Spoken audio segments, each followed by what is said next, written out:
Bonjour, nous allons poursuivre aujourd'hui la chronique des mots chaldiens avec un mot très particulier que je vais vous présenter qui a un double, voire un triple sens, le communard. Le terme désigne d'abord les révoltés de la Commune de Paris en 1870.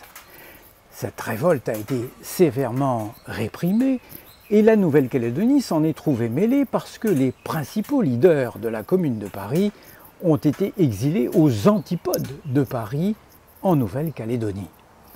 On trouve parmi les communards les plus célèbres des noms comme Louise Michel ou Henri de Rochefort. Le discernement des communards s'est fait à l'île Nou ou à Ducos ou encore à l'île des Pins.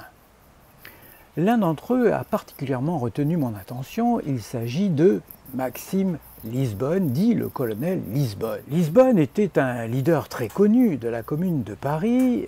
Il s'illustrera un peu plus tard pour nous, en quelque sorte, en créant la taverne du Bagne à Pigalle, mais j'y reviendrai dans une chronique particulière. Mais surtout, Maxime Lisbonne, au cours de son internement à l'île Nou, a écrit plusieurs nouvelles, dont une utilise un mot qu'il a inventé, inspiré de Gavroche, de Victor Hugo, l'un des soutiens ardents de la Commune de Paris, le terme calédoche qui donnera en 1960 le terme caldoche. Mais trêve de voyage historique, je vous invite à présent à une petite dérive historique avec les communards, la dérive aux communards. Parce que le communard, c'est un poisson très commun du lagon. En Nouvelle-Calédonie, le communard se pêche à la ligne. Et depuis quelques années, avec une canne à pêche, il se pêche à partir d'une plate, un bateau à fond plat, ou un bateau, disons, normal. Et pour le pêcher, on se laisse porter par les courants, au gré d'une dérive qu'on appelle la dérive au communard. Enfin, il y a un troisième sens au communard, une signification qui a pratiquement disparu des esprits. Communard, c'était les élèves des écoles communales.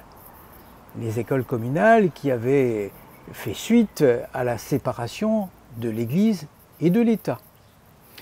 Il y avait toujours des écoles privées, et les écoles catholiques en particulier.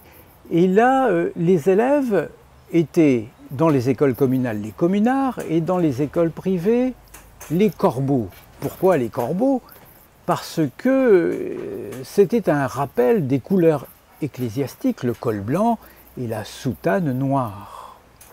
Et vous savez que le corbeau calédonien est le corbeau le plus intelligent du monde. De là à dire que les écoles privées seraient supérieures aux écoles publiques, c'est un pas que je ne vais pas franchir et chacun se fera son opinion. Moi, je vais me contenter de vous dire à la prochaine.